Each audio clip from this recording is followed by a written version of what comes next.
ಪ್ರಚಾರದ ವೇಳೆ ಸಂಜಯ್ ಪಾಟೀಲ್ ವಿವಾದಾತ್ಮಕ ಹೇಳಿಕೆಗೆ ಸಂಬಂಧಪಟ್ಟ ಹಾಗೆ ಶಾಸಕ ಸಂಜಯ್ ಪಾಟೀಲ್ ವಿರುದ್ಧ ಪ್ರಕರಣ ದಾಖಲಿಸಲಾಗಿದೆ.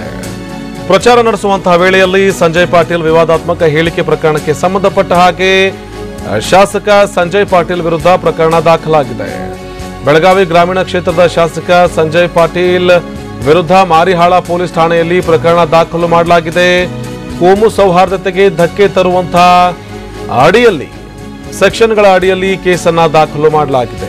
ಐಪಿಸಿ ಸೆಕ್ಷನ್ 153A 259A ಅಡಿಯಲ್ಲಿ ಪ್ರಕರಣ ದಾಖಲು ಮಾಡಲಾಗಿದೆ.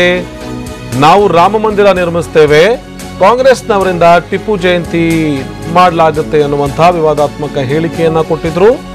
ಈ ಕುರಿತು TV9 ವಿಸ್ತೃತವಾದಂತಹ ವರದಿಯನ್ನ ಮಾಡಿತ್ತು. ನಾವು ರಾಮ ಮಂದಿರ ನಿರ್ಮಿಸುತ್ತೇವೆ, ಕಾಂಗ್ರೆಸ್ನವರು ಟಿಪ್ಪು ಜಯಂತಿಯನ್ನ ಆಚರಿಸುತ್ತಾರೆ ಎನ್ನುವಂತಹ ನಿಟ್ಟಿನಲ್ಲಿ ಸಂಜಯ್ ಪಾಟೀಲ್ ವಿವಾದಾತ್ಮಕ ಹೇಳಿಕೆಯನ್ನ ಕೊಟ್ಟಿದ್ರು. ಈ ಬಗ್ಗೆ TV9ನಲ್ಲಿ ವಿಸ್ತೃತವಾದಂತಹ ವರದಿ ಕೂಡ ಪ್ರಸಾರ ಆಗಿತ್ತು.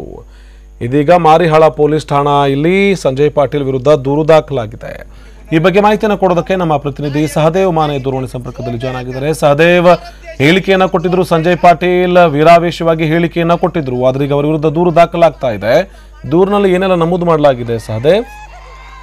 ಆನಂದ್, ಏನು ಕಳೆದ 4 ದಿನಗಳ ಹಿಂದಷ್ಟೇ ಮತದಾರನ ಸೆಳೆಯುವಂತಹ ಒಂದು ನಿಟ್ಟಿನಲ್ಲಿ ಶಾಸಕರಾದಂತಹ ಸಂಜಯ್ ಪಾಟೀಲ್ ಅವರು ಬೆಳಗಾವಿ ತಾಲೂಕಿನ ಸುಳೆಬಾವಿ ಅನ್ನೋ ಗ್ರಾಮದಲ್ಲಿ ಈ ಕೋಮು ಸೌಹಾರ್ದಕ್ಕೆ ಧಕ್ಕೆ ತರುವಂತಹ ಒಂದು ಹೇಳಿಕೆಗಳನ್ನ ಕೊಟ್ಟಿದ್ರು. ಅದರಲ್ಲಿ ಮುಖ್ಯವಾಗಿ ರಾಮ ಬೇಕಂದ್ರೆ ಶಿವಾಜಿ ಜಯಂತಿ ಬೇಕಂತಂದ್ರೆ ಬಿಜೆಪಿಗೆ ವೋಟ್ ಹಾಕಿ, ಟಿಪ್ಪು ಸುಲ್ತಾನ್ ಜಯಂತಿ ಬೇಕಂದ್ರೆ ಬಾಬ್ರಿ ಮಸೀದಿಯನ್ನ ನಿರ್ಮಾಣ ಮಾಡಬೇಕಿತ್ತಂದ್ರೆ ಕಾಂಗ್ರೆಸ್ಸಿಗೆ ವೋಟ್ ಹಾಕಿ ಅನ್ನೋ ಒಂದು ಹೇಳಿಕೆಯನ್ನು ಕೊಟ್ಟಿದ್ರು.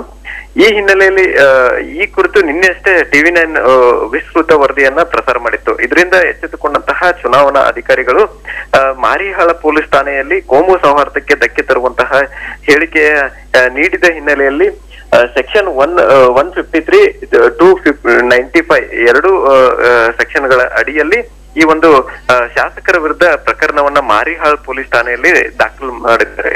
ಆನಂದ್, ಓಕೆ, ಧನ್ಯವಾದ ಸಹದೇವ್ ಮಾಹಿತಿಗಾಗಿ.